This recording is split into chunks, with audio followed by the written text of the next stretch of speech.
Okay, so before we get started with the review, let me show you guys the setup that was used to shoot the photos that you'll see during the review.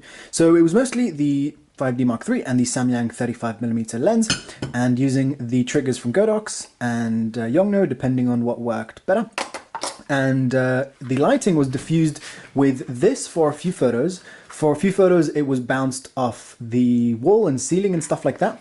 For a few photos, it was diffused with this big ring light diffuser, which I'll put a link to my review of this down below. And of course, all of it was lit with with the Triopo flash, except one photo that also had a backlight, or maybe two photos that also had a backlight from this guy, from the 160 or whichever one this is from Aputure. So then the first few photos you'll see in the review, which were of the girl in the field, that will have its own tutorial about the lighting and the setup and whatever, but basically shot with this big umbrella from Celens. This is the Triopo 986C. The C means it's the Canon version. There is a Nikon version, I think, as well. There might be a Sony version, and this will work on Sony cameras that have a standard hot shoe, but only in the sort of basic modes of this. It won't do any of the advanced features on Sony cameras. So this special feature of this flash is that it's got a color screen. By the way, if I say Tripio by accident instead of Triopo, I apologize. For some reason, I always say Tripio. Anyways. So this is a really nice flash, really well built, has some nice advanced features like TTL and HSS, and I will explain those in a second. And yeah, overall a nice flash, nice menu system, and nice to use, gives a beautiful color, and you know, runs really well, no issues, runs on normal sort of AA batteries, which is nice. Now there are flashes that I've reviewed recently that work on these sort of big battery systems. These are great, but they are more limiting, whereas with AA batteries, you have the option to use AA's for other things as well. So you'd buy one set of batteries or 3 sets of batteries, but those sets are good for all your stuff, or at least most of your stuff. For example, 10 of these will power up any 12-volt device. I mean, not any, most 12-volt devices, you know, like monitors and things like that. And you just need the correct adapter to hold the right number of batteries. And I can use 6 of these to power, to get, you know, 7.4 volts or thereabouts to power cameras, etc. So very useful and very, very good for the price, and will last a really long time, and very, very strong when it comes to reliability and not breaking when you drop them, whereas with some other battery packs, haven't had any issues with these, but with some larger Sony battery packs or Sony Fit battery packs, they just broke every time I dropped them, or you know, 1 and 2 drops would completely destroy the battery. So that is why I like AA's, and mostly I've moved over to AA's for my lighting, even my smaller LED lights, and of course the larger LED lights still need mains power. So then we've got a nice menu system if I power this on, and now I don't like the on-off button here that you have to press and wait, but it's not a big issue. The controls in manual mode are very simple. We have up and down to raise and lower the power, and if you click middle, you get to the zoom, and you can change the amount of zoom. The zoom, of course, is how wide this spreads out the light. The next screen is press the mode button. Like I said, controls here really, really simple.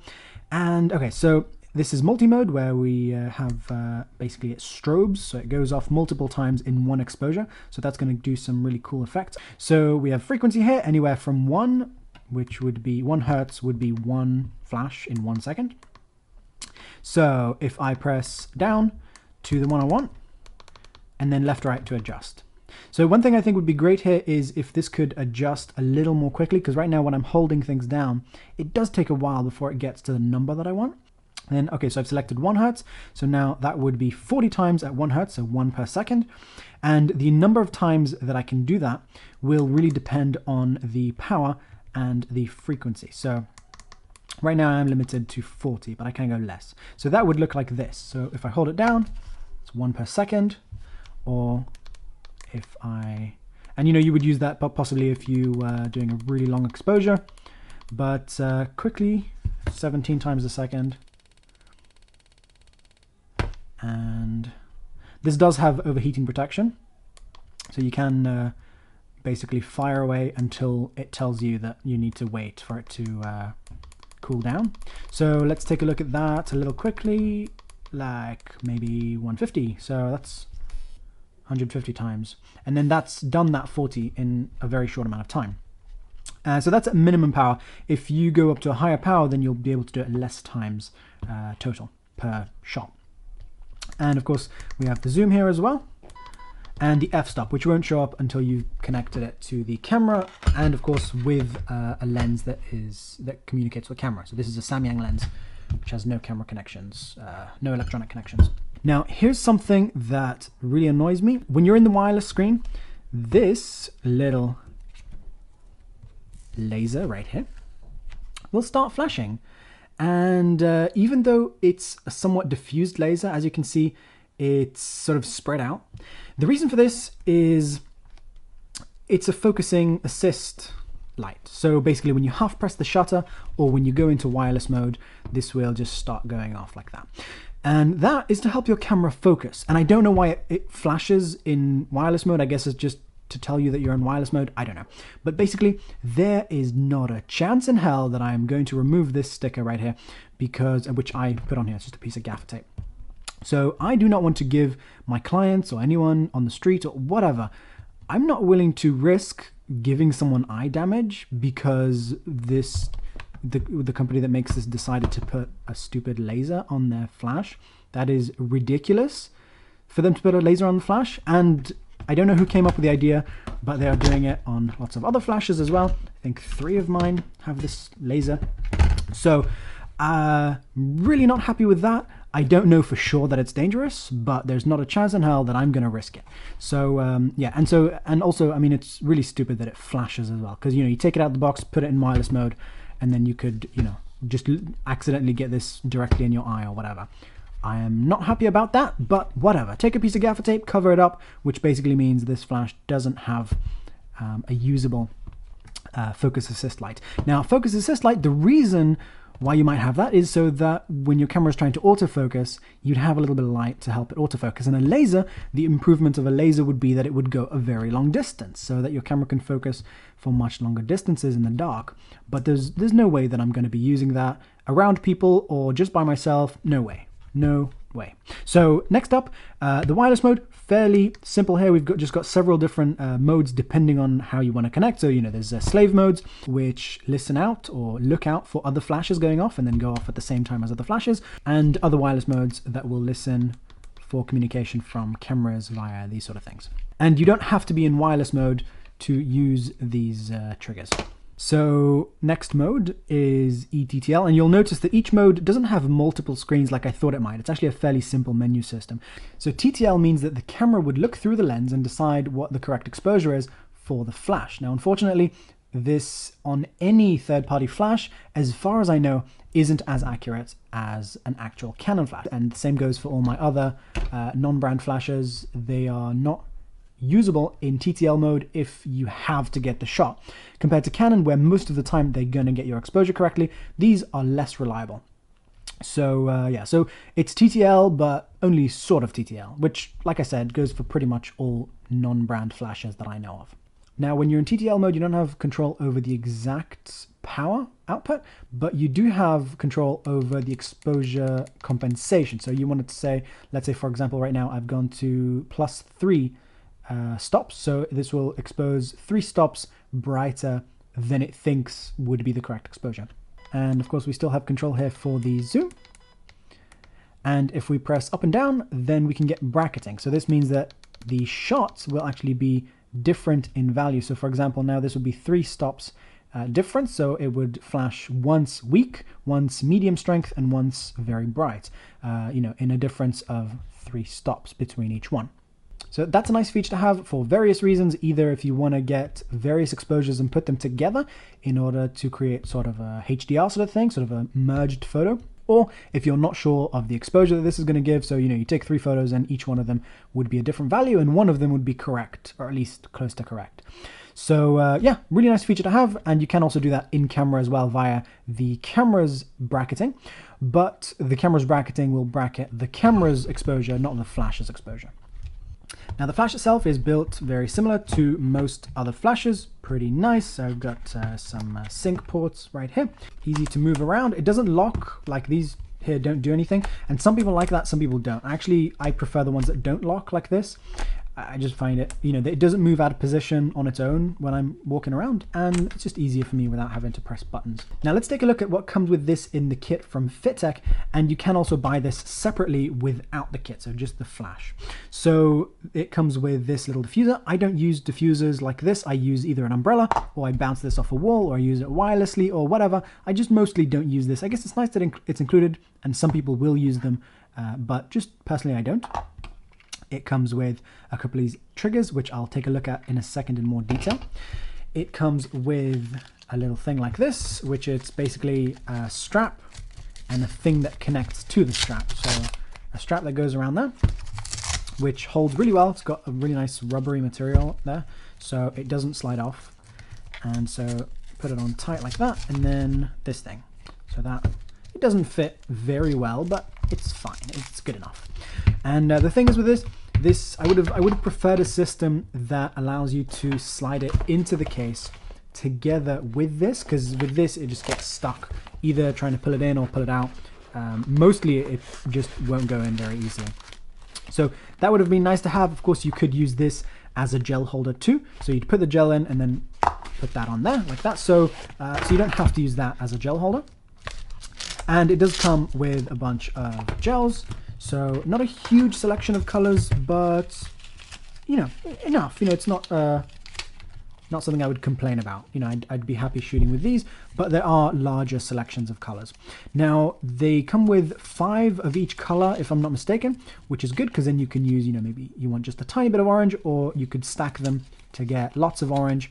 But I mean, personally, I would have chosen different colors to these. They are fine though, but you know, I would have probably spent a bit more time picking the exact colors that I want, which is what I did. You know, I do have a large set of gels. The gels slide into here. It's slightly, sometimes a little, you gotta, you know, play around with it to get the gel to fit in there properly. It's not exactly the easiest thing or the quickest thing, but yeah, it's fine, doable. So those are the gels. Then it does come with sync cords. It comes with 2 triggers, a receiver and a transmitter. So these are good quality. They're quite nice, but they aren't what I would choose as my trigger system, but they're still fine. You know, if you do get the kit, then these are, they're fine. They're usable, no big issues. They run on AAA batteries, which is great because these are, they're easy to find. And overall, just nice to work with. They last a long time, a lot more than, you know, little button cells or anything like that. So that's good. Nice decent size, nice decent weight, built well. The things I think could be improved here. By the way, it does have a tripod connection there, which is good. But the things I think could be improved. First of all, this switch, I'm not a big fan of these sort of position switches, because it means I have to look and I have to be in a place with light to look at this. You know, I'm not always shooting in a lot of light, you know, maybe a live event or something. A lot of the time it's a very dim environment. And so I don't like these position switches that have multiple positions. So I'd like a single on-off switch. But this is fine. Okay, so let's put this on flash mode. And that goes on the flash. So then we put this one in flash mode as well. And on the camera. So these seem to work well. These won't work with batteries that are quite low compared to some other triggers that will actually, for example, these are now running on batteries that these didn't work with. So these are almost empty batteries, and these Yongno are fine with them. And flash mode, turn the flash on to wireless mode right here, and make sure that these are both on, and then we're firing. So that's fine. Now let's say I want to use my flash, you know, put my camera on a tripod and use my flash around to light something. Maybe not very common, but it's definitely a needed use for flashes. Basically where you'd either use this to create a multiple exposure image. So you take lots of photos, put them together in post and light up a very big area, or light up someone from various angles. There's a lot of uses for this, using one flash from the flash side, walking around with the flash and firing the camera from the flash, but this system won't do that. Now it can, if I switch these around, then it can actually fire it can actually set off the camera. So I'd connect the sync cord to there, and it'd be nice if this cable was a little shorter, but this is kind of a fairly common cable size. So connected that to the correct slot right there, and then now this should control my camera. I need to move the switches to the correct position. So that one is in the third position. Okay, so that's now taking photos of my camera, but my flash is not going off. So even if I got a second one of these, so this would be in flash mode, this would be in camera mode. No, it doesn't do it. I can trigger my camera from far away, but not with my flashes at the same time. So even if I put my flash on there, that's not going to fire. So if I put that in camera mode or flash mode or whatever, it's not going to fire at the same time as my camera. So as you can see, it's not doing anything. So in comparison, similarly priced one from Yongnuo. First of all, on-off switch, nothing else. So I can do this in the dark, blindfolded. I can do this while I'm asleep. So on-off, nice and quick to do on both of them. They're transceivers, meaning they're a transmitter and a receiver. So one of them goes here, one of them goes on the flash, whichever one you want. With this, you do lose the tripod connection here, but you just add a little adapter to that, so that's fine. And so now that, I can fire my flash from the camera, and I can fire the camera from the flash. That is a very, very important feature to have. I personally wouldn't be taking triggers that don't do that. I mean, these would be fine if I didn't want to do this, but I do sometimes want to do this. I want to put my camera on a tripod and walk around with my flash and fire my flash, and then put those shots together in post or whatever is needed. But that is an important feature for me. And once again, just far easier to use. I didn't have to, and don't have to play around with little rocker switches or anything like that.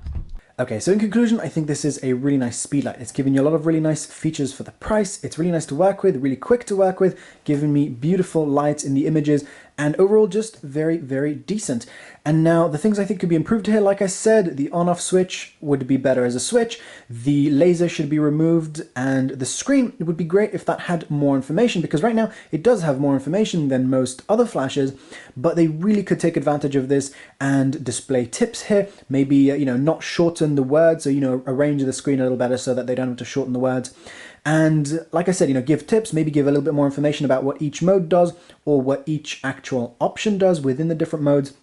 For example, if I go into the wireless menu, then for example, the S1 mode, the Slave 1 mode, if you didn't read the manual, you wouldn't necessarily know what that does or what the difference is between that and Slave 2, etc. So it would be great if they used the screen to give a really, really nice user experience that would mean you didn't need a user manual, and maybe even include a user manual in this, so you'd press a button that would bring up the user manual.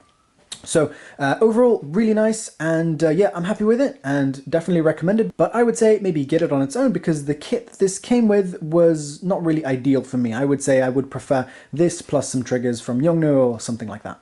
Alright guys, thanks for watching. Visit my channel for lots more awesome filmmaking and photography videos like lighting techniques, DIY projects, behind the scenes tutorials, cameras, lenses, adapters, shoulder rigs, stabilizers, flashes, LEDs, microphones, bags, straps, studio backgrounds, tripods, float heads, sliders, multi-tools, and lots more cool stuff!